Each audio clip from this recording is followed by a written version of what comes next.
Good morning बच्चों। आज हम लोग पढ़ेंगे इतिहास के फर्स्ट यूनिट का फर्स्ट चैप्टर, जिसका नाम है यूरोप में राष्ट्रवाद का उदय। अब हमारे लिए सबसे इम्पोर्टेंट क्या है? राष्ट्रवाद। हमें क्या पढ़ना है? राष्ट्रवाद क्या है, राष्ट्रवाद का उदय क्यों हुआ। अब ये हमें ये जानना होगा कि इस चैप्टर के अंतर्गत हमको पढ़ना क्या क्या है। पहला है फ्रांसीसी क्रांति और राष्ट्रवाद का विचार। फ्रांसीसी क्रांतियों के बारे में आप 9th में भी पढ़ चुके हैं, मैं उसे पढ़ा चुकी हूँ आप लोग को 9th में। तो क्रांति का मतलब पहले समझिए कि क्रांति का मतलब क्या होता है। क्रांति का मतलब होता है किसी भी चीज में अचानक बहुत तेजी के साथ परिवर्तन होता है, उसी को क्रांति बोलते हैं। तो फ्रांस में क्रांति क्यों हुई? राष्ट्रवाद के लिए जो राष्ट्रवाद का विचार आया उसमें क्रांति क्यों हुई, उसका कारण जानेंगे। दूसरा है यूरोप में राष्ट्रवाद का निर्माण। अभी तो ये इसमें हम कारण जानेंगे। दूसरे टॉपिक में हम ये जानेंगे कि राष्ट्रवाद का निर्माण हुआ कैसे, उसमें किन किन लोगों ने सहयोग किया।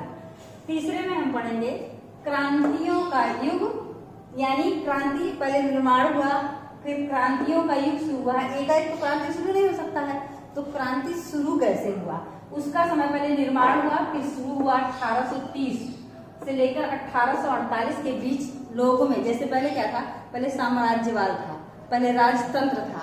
तो राजतंत्र में क्या होता था, या तो कुलीन वंश मतलब वंशानुगत लोग शासन करते थे, चाहे वो अयोग्य हो या अयोग्य हो, लेकिन उनके राजा के बेटा ही राजा बनता था। और जिसके कारण क्या होता था, तानाशाही हो जाती थी। राजा जो होता था वो तानाशाह हो जाता था।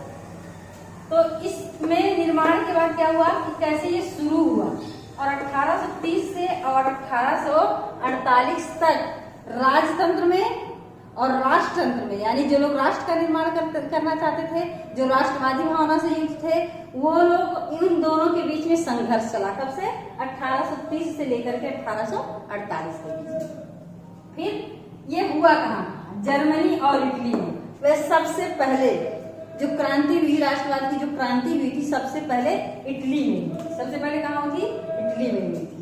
तो ये जर्मनी, सबसे पहले जर्मनी और इटली ही एक ऐसा देश था जो इन लोगों ने राष्ट्रवाद के लिए पहले ही क्रांति और संघर्ष करना शुरू कर दिया। तीसरे में हमको पढ़ना है राष्ट्र की दृश्य कल्पना।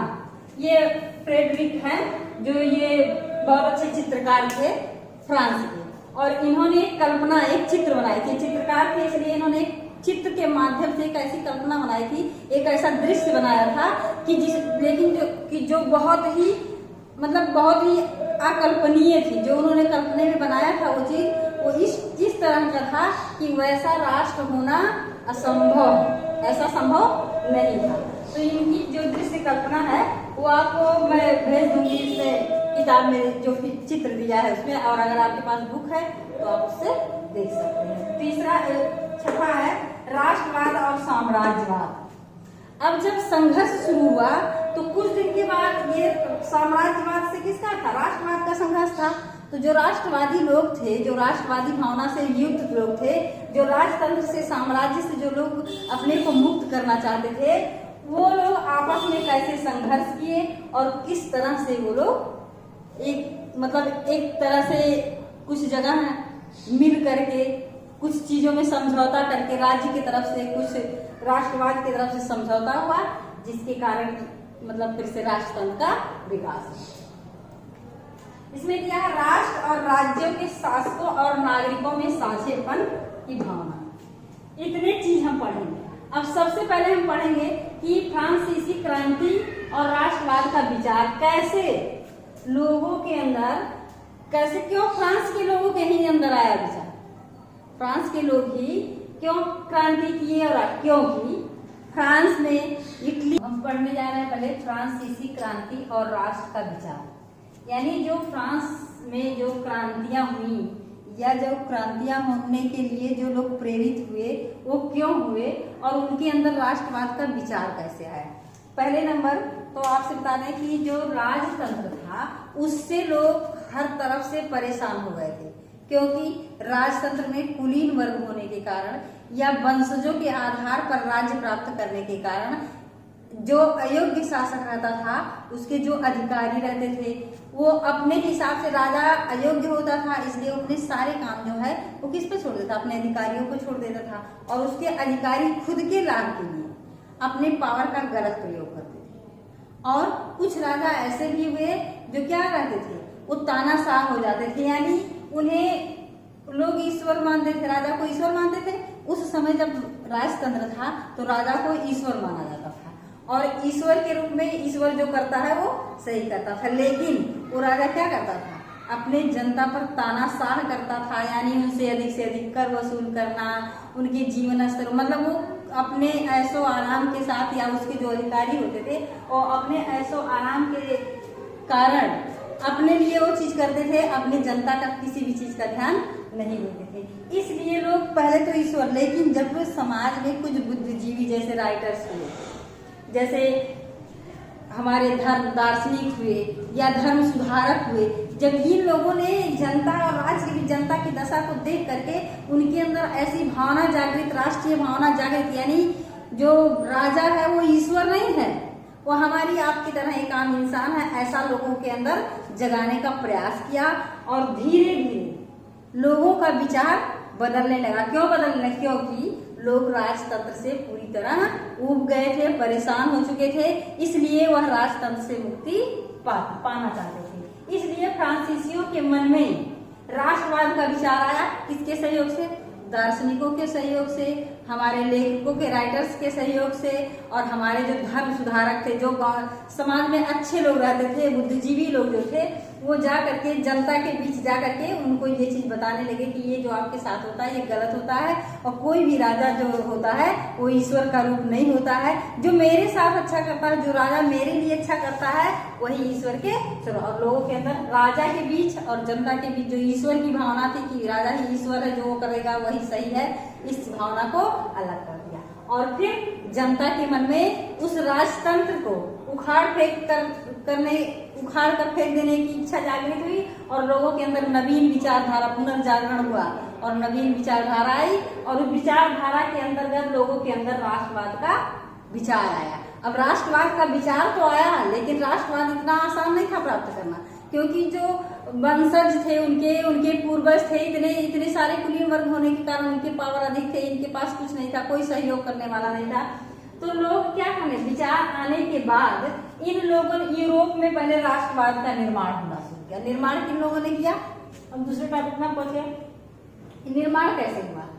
जो हमारे राइटर्स थे, जो हमारे दार्शनिक थे, जो हमारे धर्म सुधारक थे, वो लोग जनता के बीच में जा करके, जनता के बीच में जा करके उनके अंदर ये भावना, राष्ट्रीय भावना पैदा करने लगे, और अपने लेखों के माध्यम से, अपने पत्रिकाओं के माध्यम से, और जब छापे खाने का आविष्कार हो गया तो यह चीज जनता तक पहुंचाना बहुत आसान हो गया।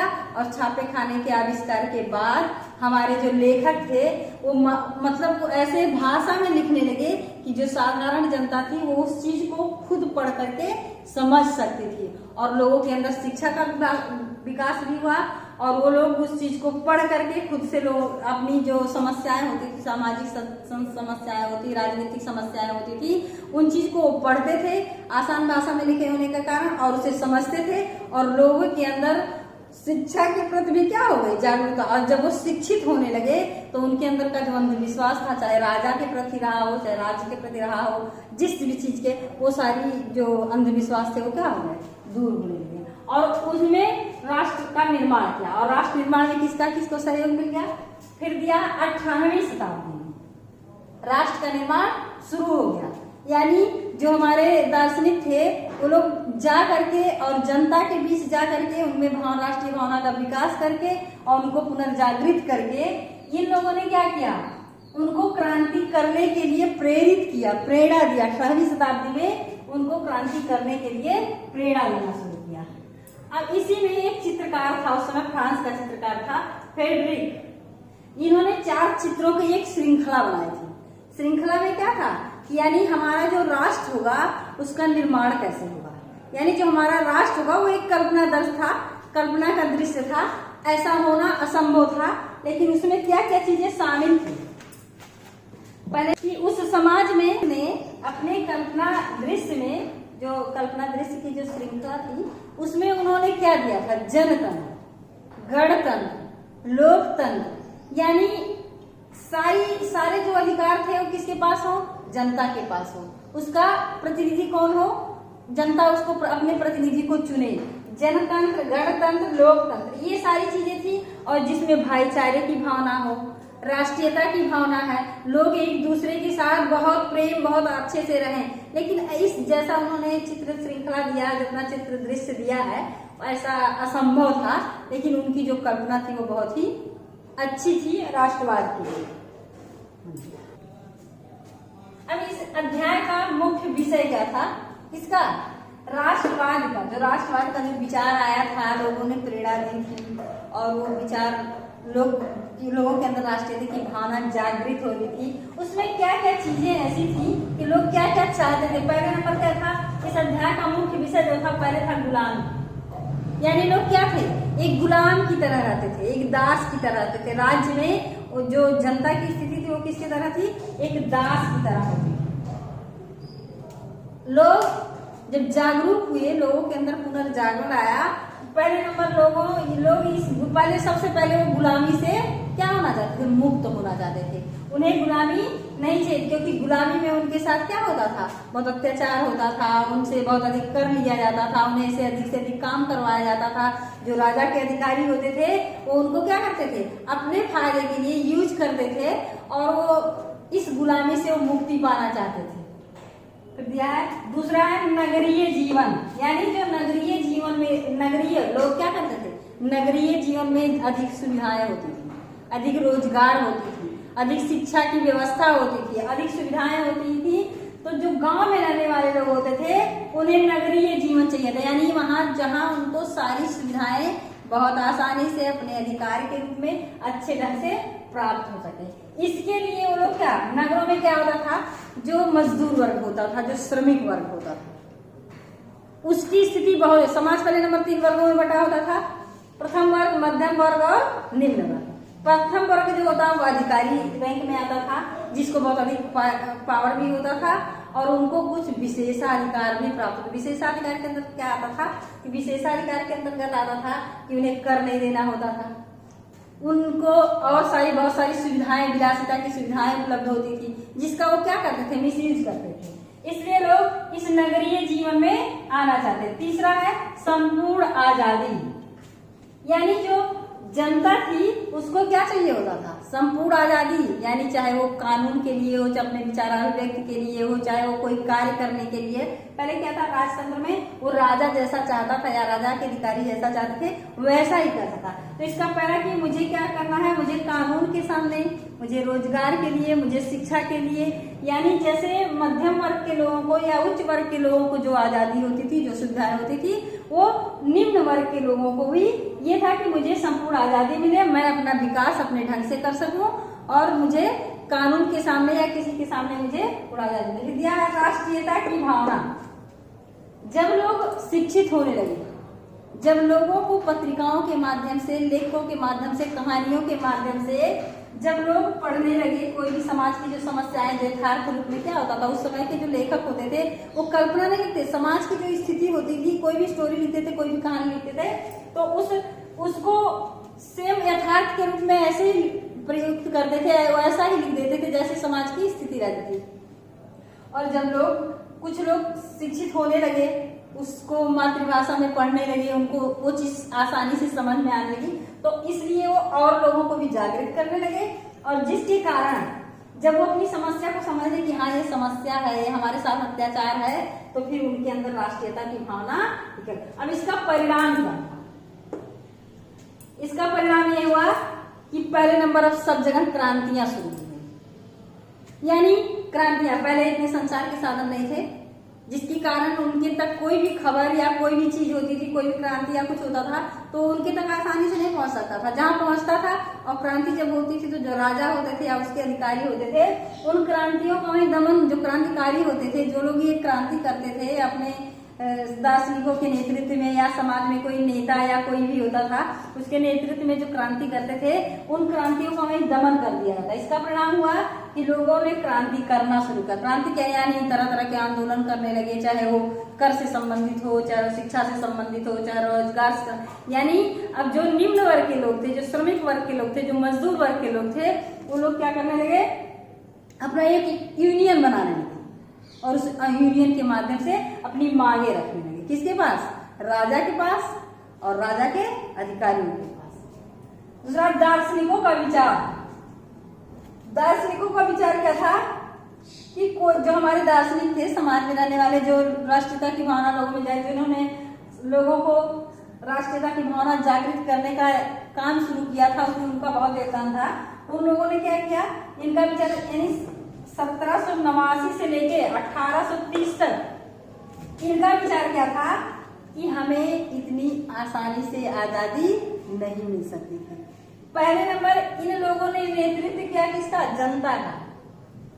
जो राज्य या समाज में रहने वाले जो श्रमिक वर्ग थे, मजदूर वर्ग थे या और जो जनता थी, उनका उन्होंने नेतृत्व किया। और सबसे पहले 1789 में फ्रांस की क्रांति शुरू हुई और संघर्ष 1820 तक चली। बीच में कई क्रांतियां हुई, इसके लिए प्रेरणा दिया उन्होंने। इसको? जनता को, और जो मजदूर वर्ग थे और जो श्रमिक वर्ग थे उनको। और इसमें इन लोगों का बहुत बड़ा योगदान रहा। फिर दिया राज्य और राष्ट्र के शासकों का साझापन।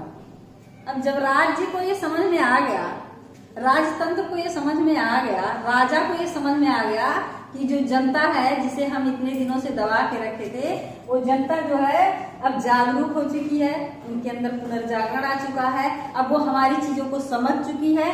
इसलिए उन्होंने राज्य जो है वो राष्ट्र के शासकों के साथ, यानी जो राष्ट्रवाद के लोग थे, उनके साथ साझापन शुरू कर दिया। क्या? कुछ चीजें वो राष्ट्रवाद का मानने लगे। कौन? राज्य के लोग जो थे, जो राजा था, वो कुछ चीजें मानने लगा। और साझापन में क्या क्या? पहले नंबर, कानून।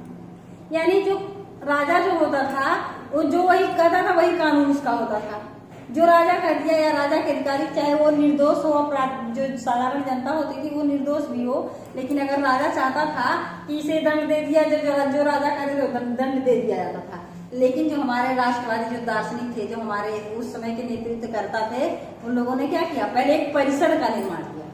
परिषद के निर्माण के द्वारा एक संसद बनाई गई। संसद में 2 दल बनाए गए और उन दलों के माध्यम से राजा के सामने अपना क्या रखा गया? प्रस्ताव रखा गया और राजा को वह प्रस्ताव मानने के लिए बाध्य होना पड़ा और अपने कुछ नियमों में, कुछ कानूनों में राष्ट्र जो राज्य है, जो साम्राज्यवाद है, जो राजा है, उसमें वो कुछ नियमों में परिवर्तन किया, जिससे जनता की कुछ मांगों को तब तक पूरा कर दिया गया। राज्य और राष्ट्र के बीच, यानी इन दोनों ने साझापन लेकर के और फिर राष्ट्रवाद का निर्माण शुरू हुआ। हम पढ़ेंगे फ्रांस की क्रांति के कारण क्या क्या थे। ठीक है, तो कारण था कि राजतंत्र था, तानाशाही था, इस कारण से लोगों के अंदर हमारे जो मतलब राष्ट्रीयता की भावना जागी। लेकिन इसका अहम कारण क्या था? मेन कारण क्या था? मुख्य कारण क्या था? मुख्य कारण में पहले नंबर था अयोग्य शासन।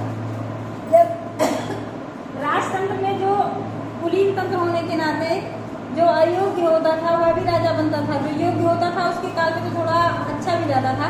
लेकिन जो अयोग्य शासक होते थे वो अपनी सारी चीज को अपने, चाहे उनके कानून व्यवस्था होती थी, सैनिक व्यवस्था होती थी, राजतंत्र के कोष व्यवस्था, सारी व्यवस्था को अपने अधिकारियों पे छोड़ देते थे, जिसके कारण अयोग्य होने के कारण छोड़ देते। अब सबसे बड़ा क्या होता था? उन्हें किसी राष्ट्र के किसी कार्य से मतलब नहीं होता था। तो जो अधिकारी होते थे वो अधिकारी क्या करते थे? उसका लाभ उठाते थे। पहले नंबर, कर व्यवस्था में वो अपने हिसाब से मनमानी ढंग से कर व्यवस्था में परिवर्तन करते थे, मनमानी ढंग से कर व्यवस्था वसूलते थे। राजा उस पर किसी चीज पर ध्यान नहीं देता था। तो अयोग्य होने के कारण न तो जो मंत्री कर दिया, जो उसका अधिकारी कर दिया, उस हिसाब से वो चाहे निर्दोष हो कोई या अधिक दंड किया हो तो कम सजा, या जो कोई दंड नहीं मतलब कोई भी दंड उसको कम मिलने वाले को, निर्दोष को भी क्या कर दिया जाता? दंड दिया। तो पहला कारण था अयोग्य शासन। यानी उस समय जो होता था, जो अयोग्य होता, जो अपने राष्ट्र तंत्र को चला ही नहीं सकता था, अधिकारियों को छोड़ देता था, तो लोगों के अंदर इस चीज को लेकर के क्या हो गया?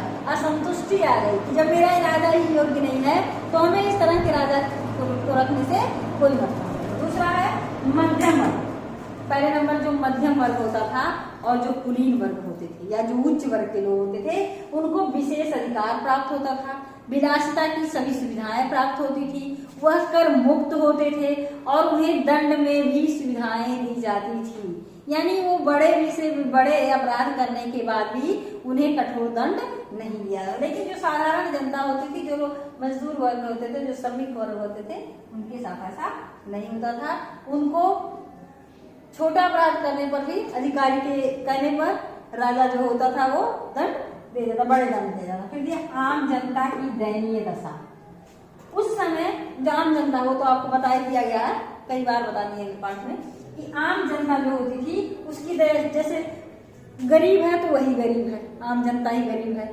जो उच्च वर्ग के लोग होते थे, जो मध्यम वर्ग के लोग होते थे, वो धनी भी होते थे, उनको सुविधाएं भी प्राप्त होती थी, और वो धनी होते क्या होते थे, चले जाते थे। और ये जनता जो खाने के लिए, रोजगार के लिए और अन्य सुविधाओं के लिए जो जरूरी सुविधाएं होती थी, उस सुविधाओं को भी वह प्राप्त नहीं कर सकता था। फिर चौथा है मजदूर वर्ग की दुर्दशा।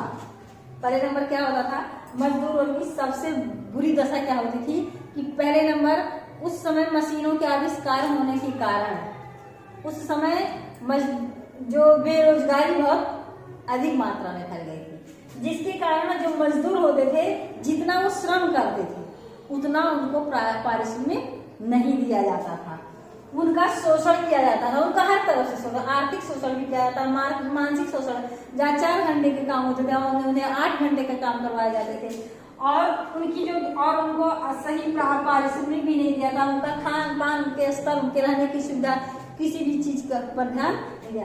इसके कारण भी लोगों के अंदर राष्ट्रीयता की भावना का जागृत शुरू हुआ, राष्ट्रीय की भावना का विकास हुआ।